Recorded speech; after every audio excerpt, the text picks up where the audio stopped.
Olá, formador, tudo bem? Bem-vindo de volta ao canal Papo de Formador. No papo de hoje, eu trouxe um amigo para falar sobre formação cidadã, sobre espaços não formais de aprendizagem e sobre a formação profissional docente. Bem-vindo, Odaí! Olá, tudo bem? Carol, muito obrigado pelo convite. É sempre um prazer estar na sua companhia, mesmo que de forma remota. Sou o Dair, sou professor de Geografia da Rede Municipal de Ribeirão Preto, do Centro Paula Souza, mestre em Educação pela Faculdade de Filosofia e Ciências e Letras de Ribeirão Preto, a USP, e atualmente eu trabalho com o projeto Nós Propomos, Cidadania e Inovação na Educação Geográfica. A minha formação é em História, Geografia e Pedagogia. E vamos lá, né, para o nosso bate-papo de hoje. Vamos lá. Agora que você falou um pouquinho sobre você, o que você faz, a gente já se conhece há alguns anos, né? E eu sei que você se dedica a práticas e pesquisa dentro dessa abordagem de formação cidadã e aprendizagem em espaços não formais de ensino. Mas para a gente começar a conversar, conta para a gente, então, o que é formação cidadã e o que são esses espaços não formais de ensino que você tanto pesquisa e que você pratica no seu fazer? É muito ampla a área da formação cidadã, mas de uma forma geral e didática, a formação cidadã é uma formação escolar e social com foco na participação do indivíduo nas decisões coletivas das instituições sociais. Os alunos, eles conseguirem ter um desenvolvimento e uma consciência participativa, tanto na sala de aula, quanto em realizações da própria unidade escolar, quanto ações sociais, quanto o entendimento dos instrumentos e aparatos públicos para o funcionamento do bem comum. É uma formação de leitura e compreensão da sociedade, uma sociedade, segundo Paulo Freire, uma sociedade opressora, e que tem atitudes propositivas globais e locais. Então, é um aluno que participa, é o aluno que faz investigação e o aluno que apresenta proposições para os problemas que ele encontra nessa sociedade. Isso em âmbito local, em âmbito regional, em âmbito nacional, em âmbito global. Quanto aos espaços não formais de ensino, são todos e qualquer espaços públicos ou privados, extramuros escolares, que possibilitam o desenvolvimento de práticas educativas e a construção de saberes. São locais do cotidiano, são locais da nossa vida comum, da nossa vida coletiva.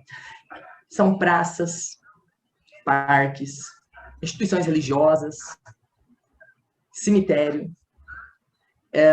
exposições a céu aberto. São todos os espaços que os professores podem desenvolver práticas pedagógicas para potencializar e promover a aprendizagem dos alunos. Logo, um passeio em torno da escola se torna também um espaço não formal, porque a rua também é um espaço não formal. De uma certa forma didática e prática, seria realmente esses dois apontamentos. Você sabe que ouvindo você falar agora, me ocorreu uma coisa, né? É como se os dois conceitos, né? Falar de formação cidadã e falar de espaços não formais de aprendizagem, como se os dois se complementassem, né? Ou eu estou equivocada nessa minha percepção? Você está correta na sua percepção. As práticas de formação cidadã, né, elas, além de perpassar todas as disciplinas, história, matemática, português, geografia, que é o meu caso em particular, elas podem ser aplicadas e promovidas nos espaços não formais de ensino. É nos espaços não formais de ensino que os alunos vão exercer a sua cidadania. É lá que eles ocupam, é lá que eles promovem a participação. É nesses espaços não formais de ensino que circunda toda a vida social das pessoas em sociedade, e que nesses tempos de pandemia, infelizmente, não estão sendo ocupados para, claro, nossa preservação e nossa segurança. Mas é uma prática que, assim, ela vem sendo construída, né? E nesse processo seu de construção, onde que entra a sua formação profissional? Como que sua formação profissional, continuada, iniciada, como que te ajudou a construir essa prática, a trabalhar dentro dessa concepção? Eu penso que é um processo complexo. Eu divido a minha formação profissional em três grandes etapas. A primeira etapa, que é a formação inicial, quando eu terminei o curso de História, logo em seguida fui ser inspetor de alunos. Depois eu comecei a lecionar, de fato, nas redes municipais, em escolas privadas, na rede estadual. Esse primeiro momento inicial aí de formação e depois já nos primeiros anos de magistério, eu comecei a perceber que havia defasagens de alunos e de professores quando nós conversávamos sobre o que a cidade oferece, o que pode ser feito para melhorar o nosso entorno, o que pode, onde e como podemos recorrer para melhoras da nossa qualidade de vida local. E aí eu comecei a pensar e também exercer aprimoramentos. Então, aprimoramento, quando eu pensei e realizei a segunda graduação, a pedagogia, aprimoramento quando eu fiz as especializações, aprimoramento importantíssimo com a pós-graduação Lato Sensu, ou mestrado em educação. Então, esse é um primeiro eixo que eu penso nas etapas, porque a aprimoração é constante, o aprimoramento dos conhecimentos, dos saberes docentes. Um segundo momento da minha trajetória profissional foi quando eu conheci o grupo Estudos da Localidade, Grupo Elo, aqui da Faculdade de Filosofia da USP de Ribeirão Preto. E eu penso que esse grupo é um grupo é uma comunidade de aprendizagem no qual eu conheci e tenho relações com amigos professores, com preocupações relacionadas à formação cidadã. Então, lá que a gente realiza diálogos possíveis e refinamento teórico, metodológico, para a realização das práticas docentes. No caso aqui, estamos falando das minhas práticas. Então, é um espaço de formação continuada importantíssimo para nós, professores, no qual você faz parte, minha querida amiga, também. E a terceira etapa, eu coloco e marco muito na minha trajetória profissional, é quando eu tive contato com um projeto ibero-americano de educação chamado Projeto Nós Propomos, que foi no final de 2017. E aí, esse projeto, ele vai ao encontro dos questionamentos feitos ao longo da minha trajetória profissional, ele materializa ideias, práticas, concepção de uma formação cidadã em geografia. Então, eu coloco esses três grandes momentos da minha trajetória profissional, que vão de encontro a essa ideia de formação cidadã. Bacana. Você traz uma formação acadêmica, como sendo elementos importantes na sua construção profissional docente, né? E em diferentes estágios, então você fala da formação de uma graduação e fala de uma pós-graduação também, um mestrado, e você fala dos grupos, né? De como que o grupo colaborativo ele tem colaborado com esse processo, além da sua experiência também em diferentes espaços escolares.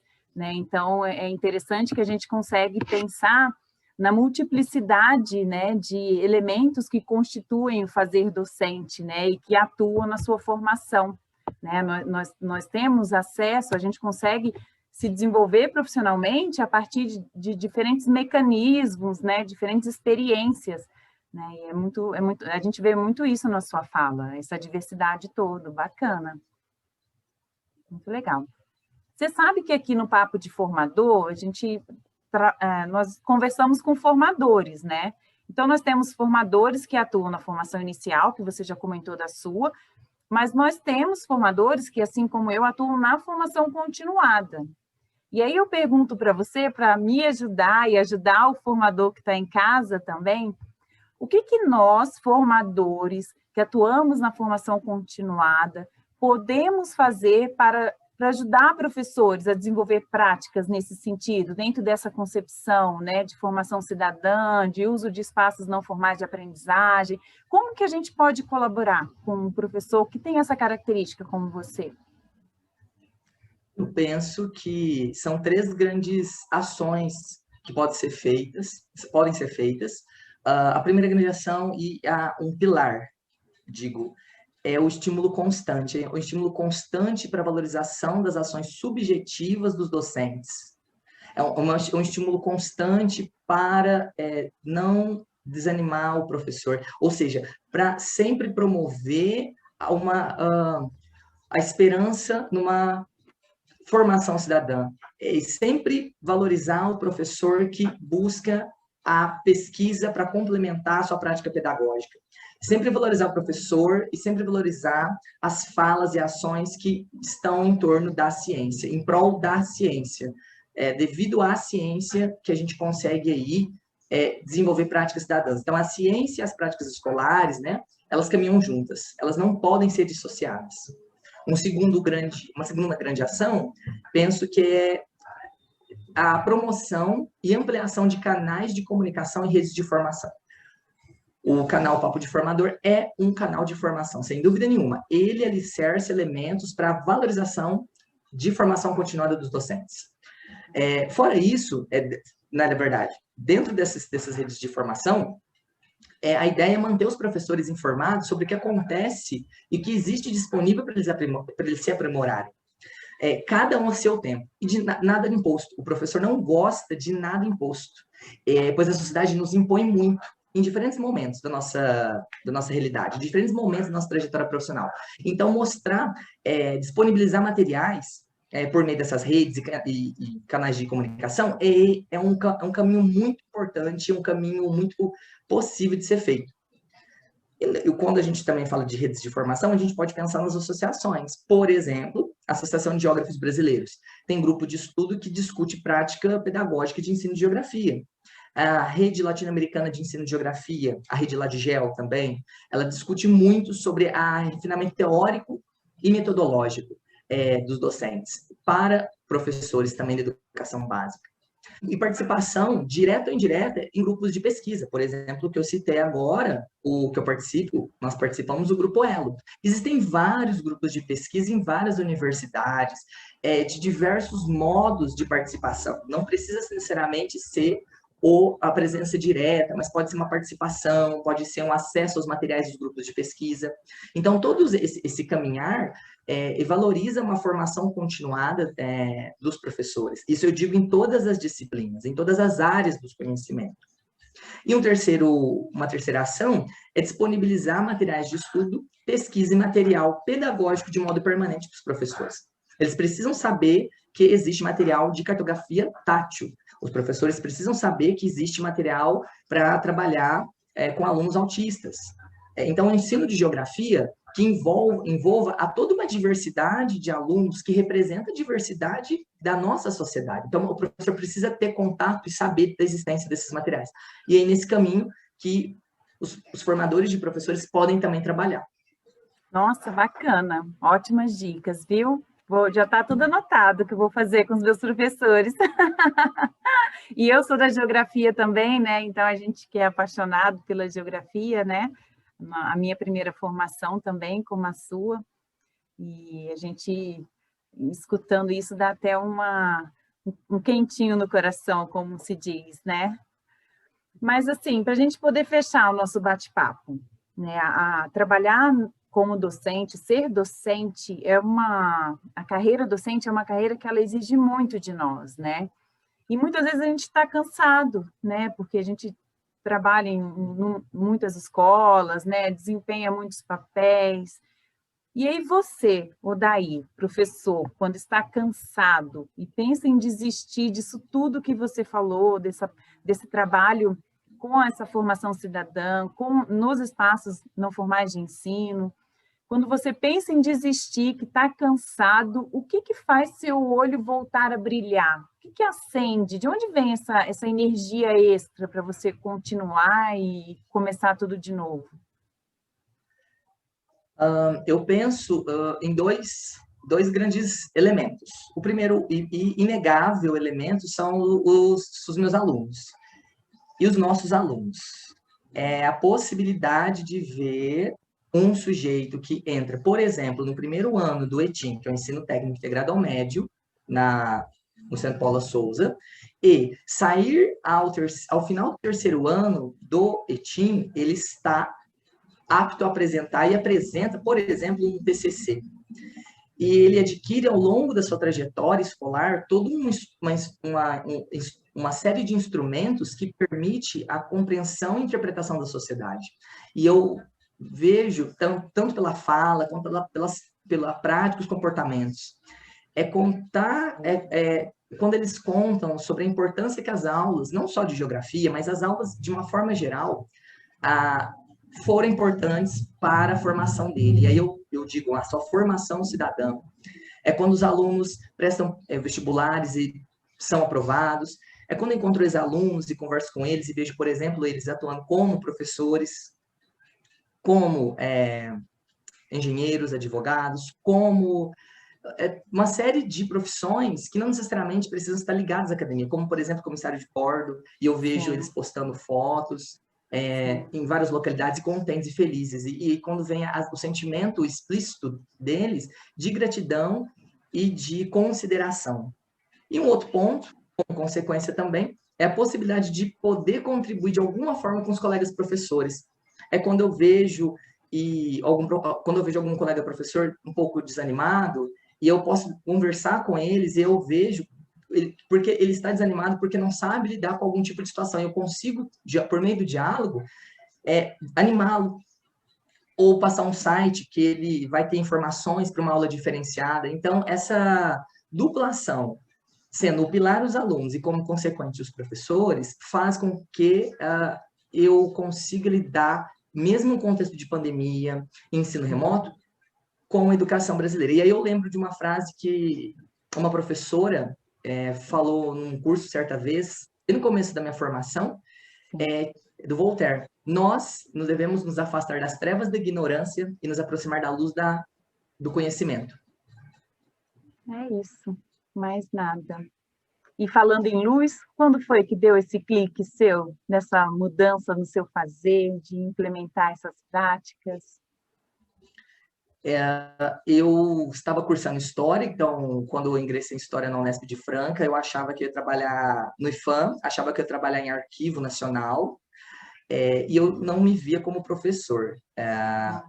Fiz alguns estágios, mas foi quando, depois de formado, eu trabalhei por um ano como inspetor de aluno, agente educativo, né, chamado no Estado, numa escola estadual de Franca, de ensino fundamental de 1º a 5º ano.